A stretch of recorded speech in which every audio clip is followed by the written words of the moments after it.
Hello student, आप सभी का एक बार से फिर से स्वागत है मेरे चैनल आरडी सर में। तो आज हम डिस्कस करने वाले हैं यूनाइटेड नेशन का ये पार्ट 2 होगा। इसके अंदर हम कुछ ऑर्गेनाइजेशन के बारे में बात करेंगे। इस ऑर्गेनाइजेशन से आपके लगभग 30+ ऑर्गेनाइजेशन हैं। इनमें लगभग मैंने वो प्रीवियस ईयर की सभी ऑर्गेनाइजेशन को कवर किया है जो आपके एग्ज़ाम में आ सकती हैं। ठीक है जी, बहुत बार इसको रिपीट मैंने देखा है। तो इसी तरह से आइए हम अपने लेक्चर को स्टार्ट करते हैं।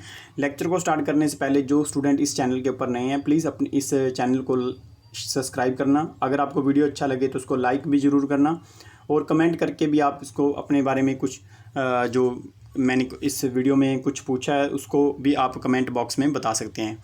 या कोई एडवाइस देना चाहते हैं तो आप कमेंट बॉक्स में बता सकते हैं। ठीक है जी, आइए हम अपने वीडियो को स्टार्ट करते हैं। सबसे पहली जो ऑर्गेनाइजेशन है इसको हम बोलते हैं IMF इसकी शॉर्ट फॉर्म है। इसको अगर हम डिटेल में पढ़ेंगे तो इंटरनेशनल मॉनेटरी फंड। तो इसके अंदर क्वेश्चन कैसे बनेंगे, आपको ये 4 चीज़ें ध्यान में रखनी है। पहले तो इसका जो स्थापना जो वर्ष था जिसमें इसकी फाउंडेशन होती है, एक तो वो ईयर को आपने याद रखना है। दूसरा इसका मुख्यालय हेडक्वार्टर, वो भी आपने याद रखना है। और इसके बाद इसके वर्तमान अध्यक्ष जो हैं, जो बहुत ज़्यादा इंपॉर्टेंट है, उनके तो कई बार अध्यक्ष भी पूछे जाते हैं, इनके जो चेयरमैन पर्सन भी पूछ लिए जाते हैं। तो उसके बाद इसके अंदर भारत मेंबर है या नहीं है, या टोटल मेंबर इसके अंदर कितने हैं, उसके बारे में ही पूछा जा सकता है। तो हम IMF के बारे में डिटेल में पढ़ते हैं।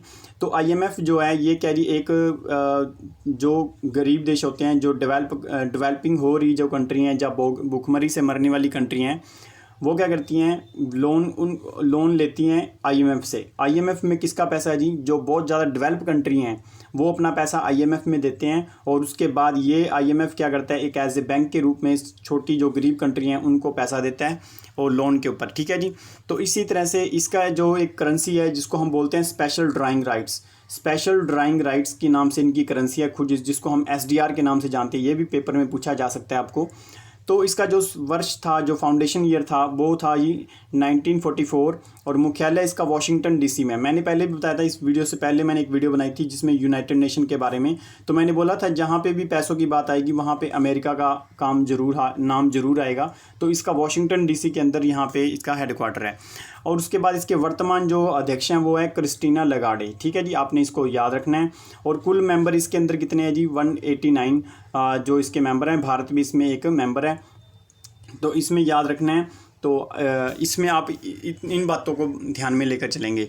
तो एक और चीज़ मैं आपको बता दूं, इसकी जो स्थापना थी, देखिए याद करिए, सेकंड वर्ल्ड वार के बाद 2 संस्थाएं ऐसी हुई थी। क्योंकि सेकंड वर्ल्ड वार जो आपको मैंने बताया था कि सेकंड वर्ल्ड वार 1939 to 45 तक चला था। और उसमें हिटलर ने जब की डेथ हो जाती है तो वर्ल्ड वॉर ख़त्म होता है, हिरोशिमा नागासाकी के ऊपर बम फेंके जाते हैं। तो उसके बाद जितनी यूरोप के अंदर पैसों की किल्लत हुई थी, तो उसको पूरा करने के लिए एक ऑर्गेनाइजेशन का एक समिट करवाई गई थी जिसको हम बोलते हैं ब्रेटन वुड्स समिट।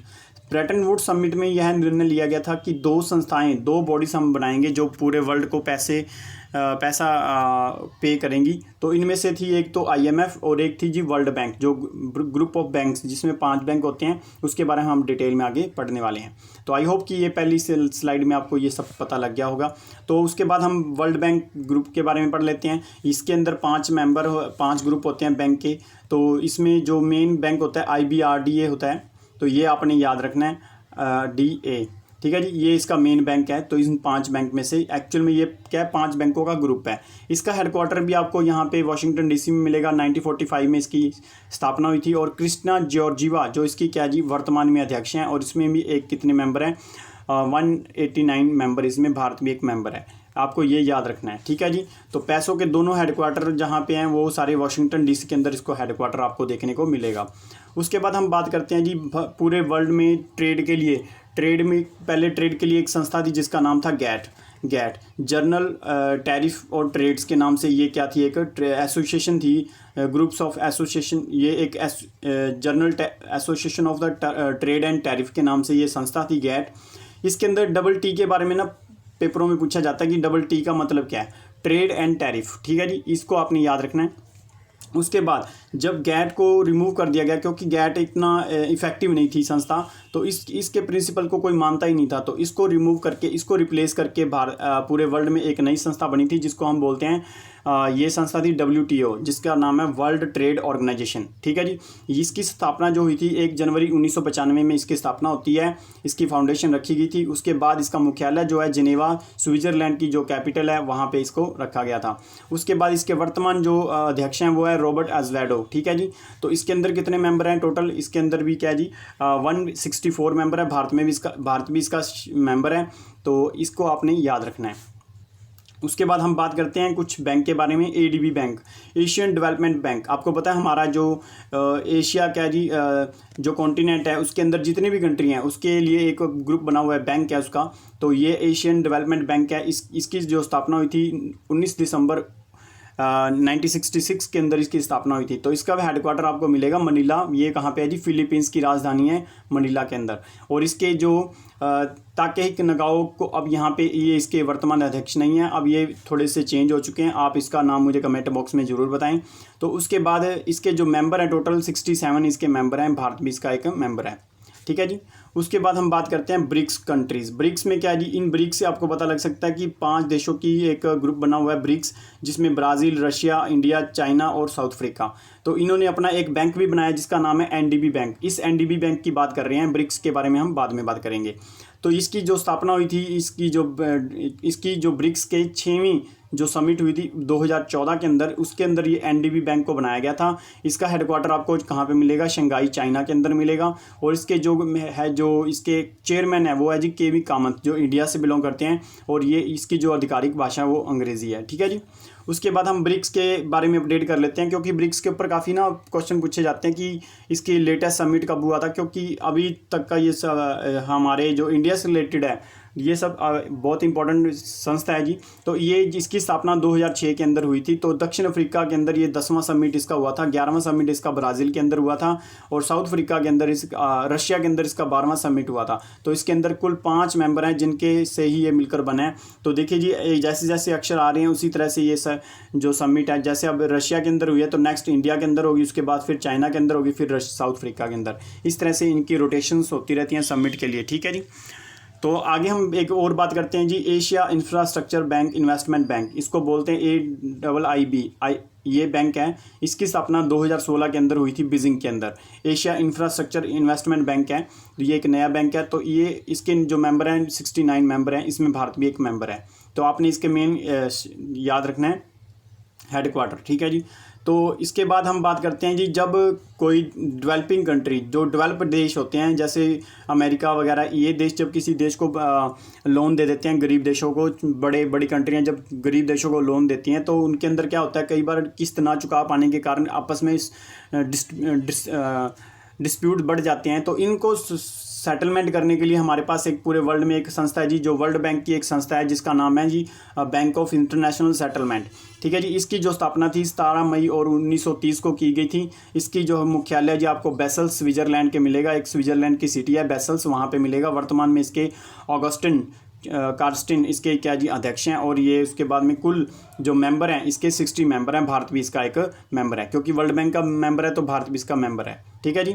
उसके बाद हम बात करते हैं वर्ल्ड इकोनॉमिक फोरम के बारे में। वर्ल्ड इकोनॉमिक फोरम जो इसकी स्थापना 1971 के अंदर हुई थी, इसका मुख्यालय आपका जिनेवा के अंदर मिलेगा। और जिनेवा के स्विट्जरलैंड का आपको पता है एक सिटी है।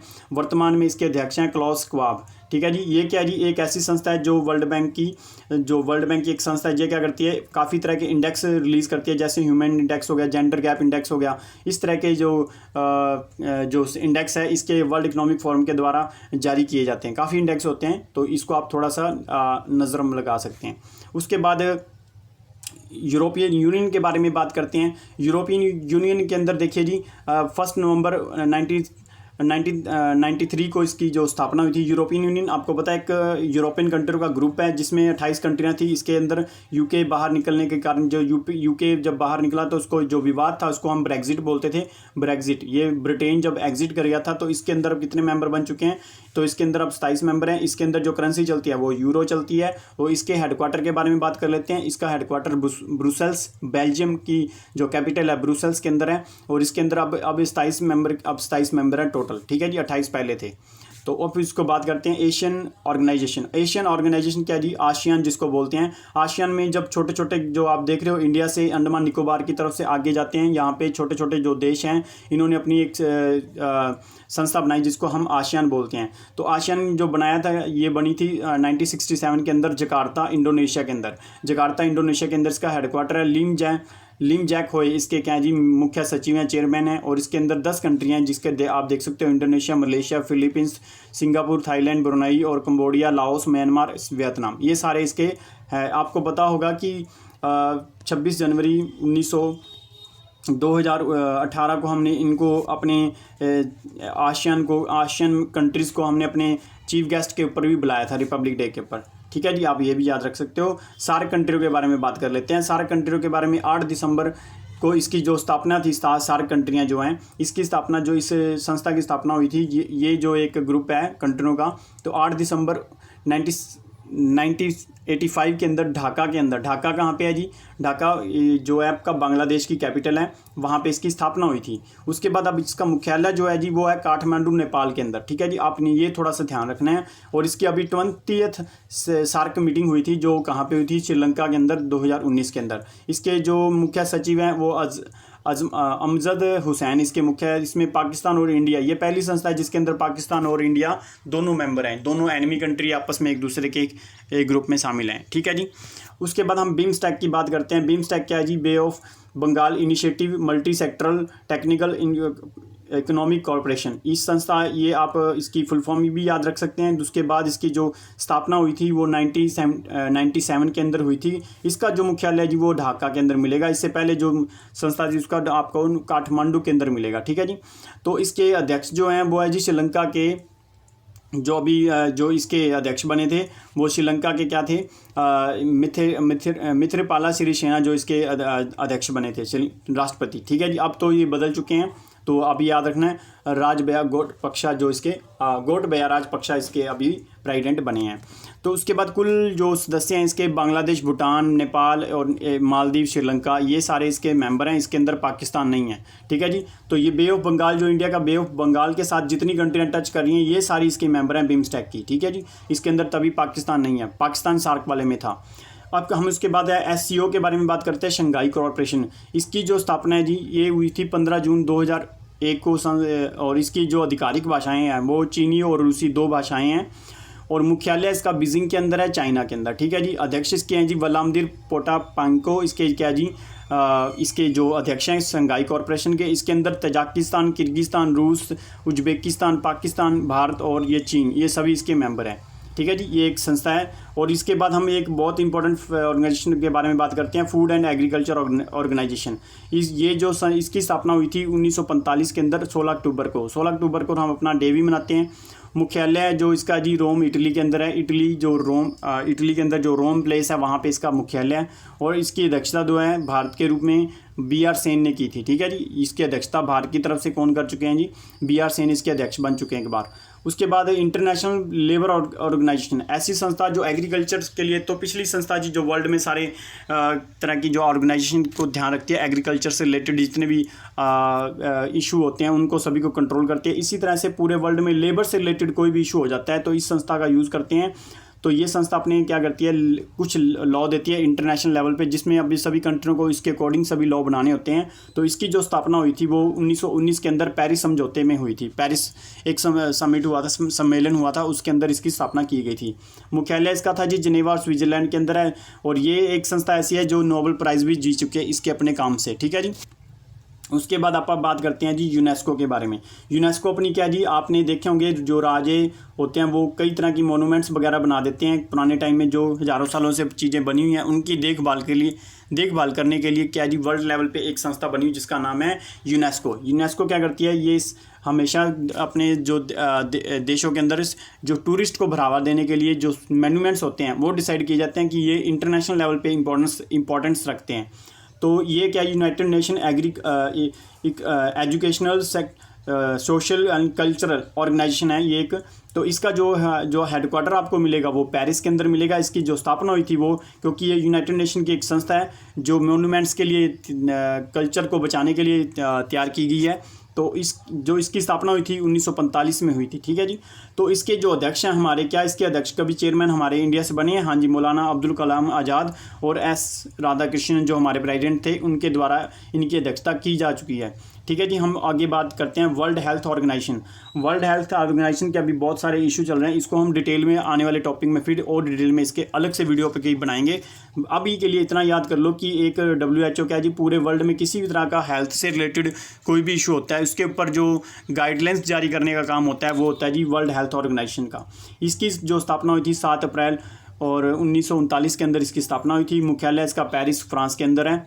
मेरे हिसाब से इसका फ्रांस के अंदर नहीं है, इसका जो जिनेवा के अंदर इसका हेडक्वार्टर है। ठीक है जी। और अध्यक्ष के रूप में भारतीय इसके जो रहे हैं वो कौन है जी? राजकुमारी अमृता कौर जो थी इसके अध्यक्ष रह चुकी हैं। तो अब ये याद रखना कि इसकी जो डिप्टी डायरेक्टर हैं सौम्या स्वामीनाथन इसकी डिप्टी डायरेक्टर भी हैं इस टाइम पे। ठीक है जी। और ये आपने इसको याद रखना है।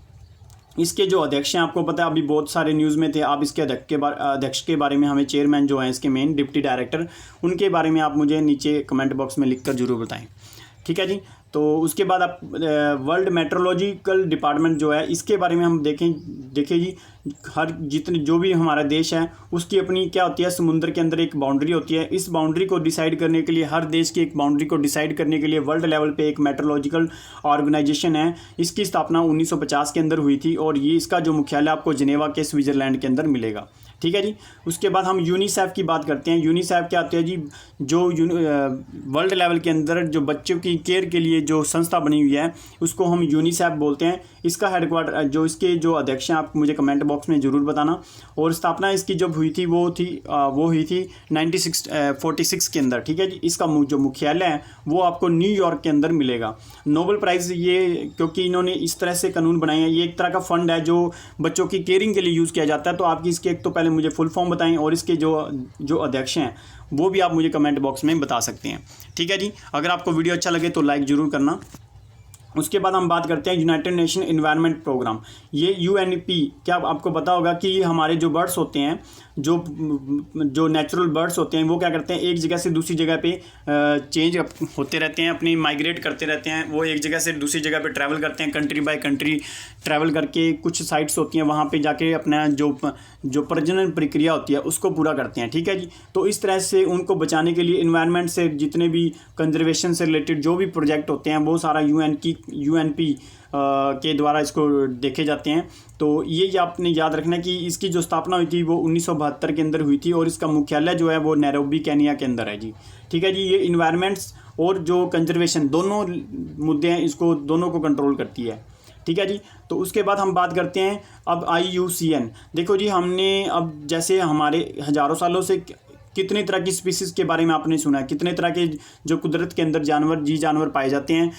ये जब क्या होते हैं, जैसे जैसे हम ह्यूमन इंटरवेंशन बढ़ रही हैं, जैसे जैसे ह्यूमन क्या कर रहा है, नेचुरल रिसोर्स को ख़त्म कर रहा है और ये क्या प्रजातियों के ऊपर भी फ़र्क पड़ता जा रहा है। क्योंकि जैसे जैसे पॉपुलेशन बढ़ रही है देशों की, जो ये देश जितनी ज़्यादा तरक्की कर रहे हैं और जितनी मैन्युफैक्चरिंग करने से गैसेस बढ़ती हैं, उनसे क्या होता है कि जो ये जानवर हैं ये क्या कर रहे हैं, विलुप्त होते जा रहे हैं। जानवरों की प्रजातियां विलुप्त हो जा रही हैं। इनको ध्यान रखने के लिए कौन सी प्रजाति इन डेंजर है, क्रिटिकल इन डेंजर है, तो इन सभी को एक लिस्ट के द्वारा जारी किया जाता है। हर साल ये लिस्ट जारी की जाती है। तो इसको बोलते हैं IUCN, ये international union for conservation nature. ये वो लिस्ट जारी करती है कि कौन सा जो एनिमल है वो एक्सटिंक्ट होने वाला है, कौन सा जो विलुप्त होने वाला है, कौन सा विलुप्त नहीं होने के कगार पे है। जो इस तरह की जो सारी चीज़ों के बारे में लिस्ट जारी करती है इसको हम बोलते हैं IUCN।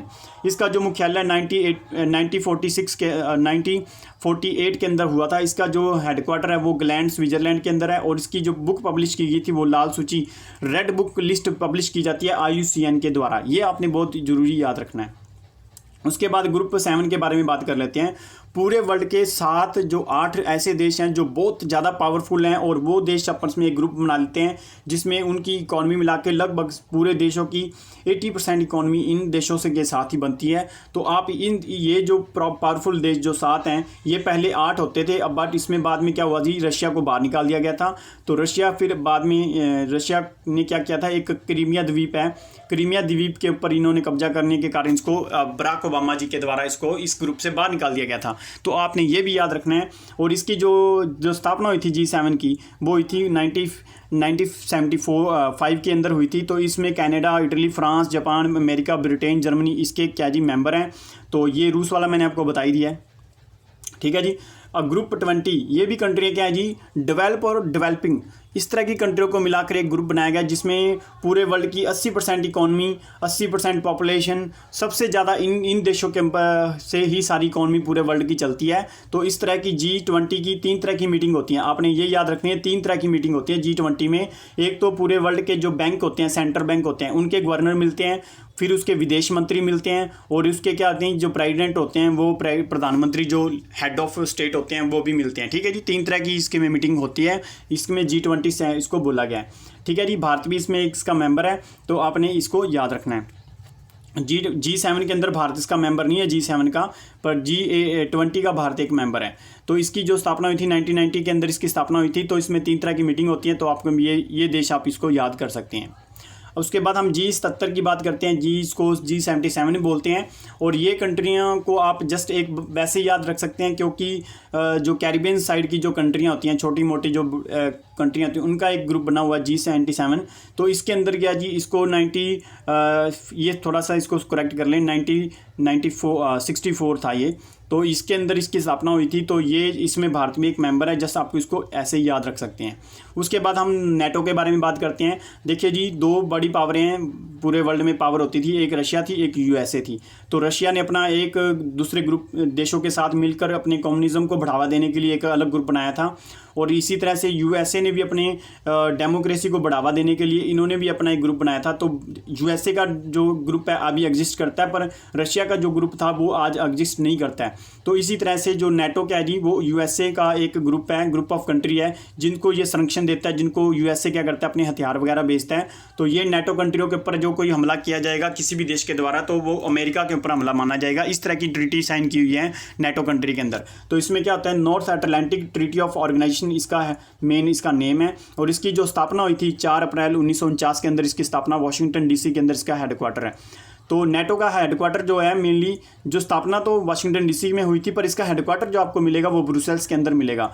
इंग्लिश और फ्रेंच इसकी मेन क्या जी लैंग्वेज है। और जैन स्टॉलबरी इसके क्या जी अभी वर्तमान में अध्यक्ष हैं, ठीक है जी, आप इसको याद रख सकते हैं। हाँ जी स्टूडेंट, अब हम बात नेक्स्ट एजेंसी की करते हैं, जिसमें क्या जी, जिस तरह से इंसान क्या कर रहा है, अपनी ह्यूमन जो है वो अपनी जो रिसोर्स हैं उसको लगातार क्या कर रहा है, उसका शोषण करता जा रहा है। जिसके कारण क्या जी, आने वाले टाइम में आपने देखा होगा 2030 में पेट्रोल खत्म हो जाएगा, 2045 में ये हो जाएगा। इस तरह की जो कंडीशन आपको दी जाती हैं, जो एक टाइमलाइन दी जाती है, वो कैसे दी जाती है, क्योंकि हम क्या कर रहे हैं जी, इसका शोषण करते जा रहे हैं, पर इसको हम दोबारा बना नहीं रहे हैं। तो इसी तरह से जो जितनी एनर्जी हम वेस्ट कर रहे हैं, इसको बनाया भी उसी तरह से जाए। तो इस तरह की पॉलिसी को हम इम्प्लीमेंट करें, ताकि जितनी हमने शोषण किया उसको दोबारा उसी तरह से हम क्या है उसको बनाना भी है, ताकि आने वाली जो जनरेशन है इसको अच्छी तरह से यूज़ करे। तो इस तरह से एक रिन्यूएबल एनर्जी का कंसेप्ट दिया गया था, जिसमें आपने देखा होगा कि पेट्रोल और डीजल की जो एनर्जी है उसको हम अगर एक बार कंट्रोल करें, तो हम अगर ऐसी एनर्जी को बनाएं जिससे, जैसे सूर्य से बनने वाली एनर्जी है, जैसे हवा से मिलने वाली एनर्जी है, इस तरह के जो रिन्यूएबल एनर्जी प्रोजेक्ट लगाएं। तो इस तरह पे एक एजेंसी है पूरे वर्ल्ड में, इसका नाम है जी international renewable energy agency, IREA इसका नाम है। और इसकी जो स्थापना हुई थी वो 26 जनवरी 2009 को इसकी स्थापना हुई थी। मुख्यालय इसका अबू धाबी के UAE के अंदर है। और इसका अध्यक्ष जो है अदनान J अमीन इसके क्या जी, जेड अमीन इसके क्या जी अपने अध्यक्ष हैं। आपने ये याद रखना है। एक संस्था पूरे वर्ल्ड में जिसका हेडक्वार्टर अभी इंडिया के अंदर है, वो संस्था का नाम है जी ISA। ये क्या जी, आपको पता होगा पेरिस के अंदर समझौता, जब पेरिस सम्मेलन हो रहा था, तो पेरिस के अंदर एक समिट हो रहा था। तो पेरिस के अंदर क्लाइमेट से रिलेटेड कोई एक समिट चल रहा था। उसमें फ्रांस के जो प्रेसिडेंट थे एमेनुएल मैक्रोन, और इंडिया के जो प्रधानमंत्री नरेंद्र मोदी जी ने मिलकर एक नई संस्था की स्थापना की, जिसका नाम है सोलर अलायंस ISA। इसका हेडक्वार्टर अभी एकमात्र जो संस्था है जिसका गुरुग्राम के अंदर हेडक्वार्टर है और वर्ल्ड लेवल की है। इसको 2015 के अंदर पेरिस के अंदर इसकी फाउंडेशन हुई थी। और इसके जो अभी अध्यक्ष हैं वो है जी उपेंद्र त्रिपाठी, इसके क्या जी मेन हेड हैं। तो आपको लेक्चर आई होप कि अच्छा लगा होगा। इसी तरह से अगर आपको लेक्चर अच्छा लगा हो तो please like share subscribe to my channel. अगर इसकी भी आपको PDF चाहिए तो आप मुझे इस जो नंबर के ऊपर आप मुझे व्हाट्सएप कर सकते हैं, और इस मेरे चैनल को लाइक लाइक जरूर करना, शेयर सब्सक्राइब भी जरूर करना अपने फ्रेंड्स के साथ। इसी तरह से हम नेक्स्ट टॉपिक के अंदर मिलते हैं। तो ये आपका रेलवे का जो एक टॉपिक है, इसमें संस्थाएं जो हेडक्वार्टर हैं ये UN आपका कंप्लीट हो गया है। तो नेक्स्ट में हम देखेंगे नेक्स्ट टॉपिक में। Thank you for watching my lectures. Happy learning to all.